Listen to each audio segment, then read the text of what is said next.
ఆ దిశగానే మా అందరు అడుగులు ఉంటాయని చెప్పి ఈ సందర్భంగా చాలా స్పష్టంగా చెప్తూ, పేపర్ల కోసం, పబ్లిసిటీ కోసం, దాంట్లో జాగ కోసం ఇట్లాంటి మాటల్ని, ఇట్లాంటి బురదల్ని ఎవరి మీద జల్లొద్దని మరొకసారి తెలియజేస్తూ సెలవు తీసుకుంటాను.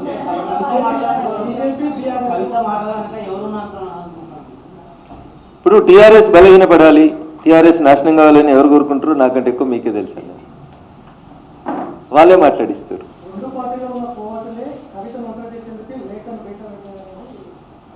ఇప్పుడు మీ నాన్నకు నువ్వు లెటర్ రాసినావు, తండ్రి కూతుళ్ళ సంబంధం అది, తండ్రి కూతుళ్ళ పంచాయతీ. గతంలో రాసిన లెటర్లు బయటికి రాలేదు. ఇప్పుడు మీ నాన్నగారి పక్కన ఎవరుంటున్నారో నాకంటే ఎక్కువ నీకే తెలుసు. పోయి మీ నాన్నకి చెప్పు, ఇక పలానోడు లీక్ చేసినాడు, వాని పేరు పలానా, వాని బయటికి పంపించని చెప్పు. కోర్టు ఏందని, ఇదేమన్నా నక్సల్ సామ్రాజ్యమా? కోర్టు లేదు. వినడానికి సొంపు ఉంటాయని, మాట్లాడితే ఎతి ప్రాసలకు కలిసి వస్తాయని ఇట్లా మాట్లాడితే ఎట్లా? మీ ఇంట్లో కోవర్ట్లు ఉన్నారా? మీ నాన్న పక్కన కోవర్ట్లు ఉన్నారా? ఏం చెప్పదలుచుకున్నావు? మీ నాన్న పక్కన కోవర్ట్లు ఉంటే ఏం చేస్తున్నావు మరి? బిడ్డగా మీ నాన్నని కాపాడుకోవాలి కదా.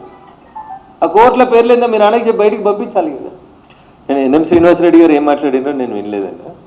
తెలంగాణ సమాజం, తెలంగాణ ప్రజలు 2001లో 18 నుంచి 35 ఏళ్ళ దాకా ఉన్న వాళ్ళు ఎట్లయితే టీఆర్ఎస్ వెనకాల పోలరైజ్ అయినరో, ఇవాళ నరేంద్ర మోడీ గారి నాయకత్వం గ్రామానికి బాకిందన్న ప్రతి పల్లెటూరులో 18 నుంచి 35 ఏళ్ళ దాకా ఉన్నటువంటి ప్రతి యూత్ నరేంద్ర మోడీ గారి నాయకత్వాన్ని, భారతీయ జనతా పార్టీ నాయకత్వాన్ని ఇష్టపడుతున్నారు. మా వెనకాల పోలరైజ్ అవుతున్నారు.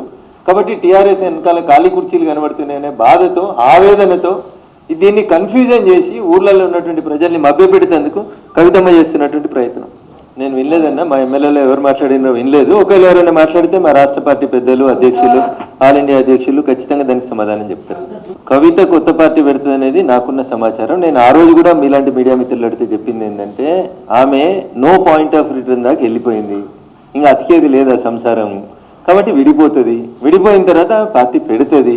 ఇది ఒక రాజకీయాలలో నాకున్న 20 ఏళ్ళ 23 ఏళ్ళ అనుభవంతో చెప్తున్నాను.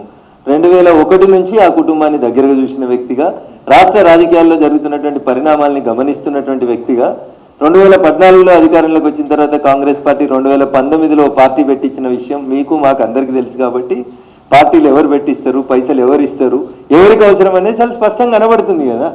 పాలేంది నీళ్ళేంది తెలుస్తుంది. నా నోట్లకి వెళ్ళేది కానీ చిట్ చాట్ కాదు. I'm speaking openly.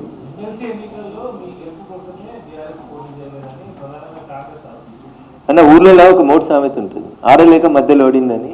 నీకు క్యాండిడేట్లు లేక, నీకు పెట్టే దమ్ము లేక, పోటీ చేసే ధైర్యం లేక ఇట్లే మాట్లాడుతుంటారు అన్న. ఎంపీ ఎలక్షన్లలో కూడా పొత్తులు పెట్టుకున్నారు, పరోక్షంగా సహకరించారు. ఇవన్నీ తప్పుడు మాటలు అన్న.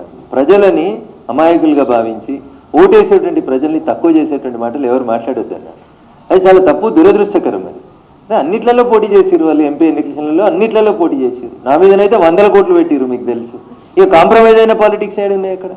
ఈడ కాంప్రమైజ్ అయ్యారు, ఏ సీట్ కాంప్రమైజ్ అయ్యారు చెప్పు. కాబట్టి ఇవన్నీ అబద్ధాలు, తప్పుడు మాటలు.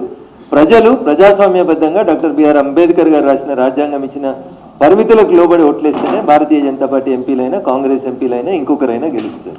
కాబట్టి ఒక పార్టీ ఇంకో పార్టీకి అమ్ముడు పోయింది ఇట్లాంటి మాటలు దయించి ప్రజాస్వామ్యంలో సరైనవి కాదనేది నా భావన.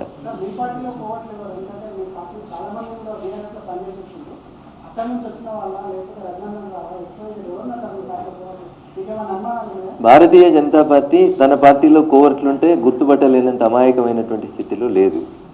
గల్లీ నుంచి ఢిల్లీ దాకా భారతీయ జనతా పార్టీకి నాయకత్వం ఉంది. కేంద్రంలో అధికారంలో ఉన్నాం కాబట్టి ఐబీలు, ఎస్బీలు, ఇంటెలిజెన్స్లు అన్నీ కూడా అట్లాంటి తప్పుడు వ్యక్తులు ఎవరైనా మా పార్టీలు ఉంటే 100% సమాచారం ఇస్తాయి.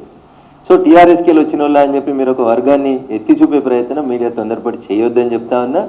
కోవర్టు పని చేసిన వాళ్ళు ఎవరు కూడా బీజేపీలో లేరు, ఉండరు, మనలేరు. వాళ్ళ ఫ్యూచర్ కూడా బీజేపీలో కొనసాగదు.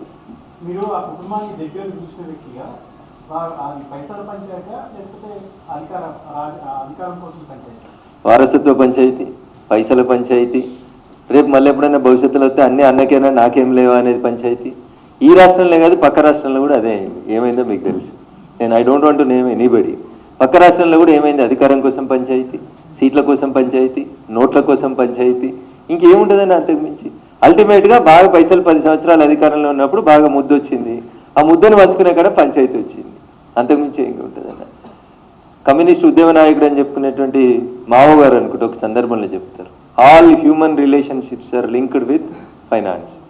మానవ సంబంధాలన్నీ ఆర్థిక సంబంధాలే అని చెప్తారు. మానవ సంబంధాలన్నీ ఆర్థిక సంబంధాలే అని చెప్తారు. ఇంతకంటే ఎక్కువ ఏముందన్న కుల్లం కనబడుతూనే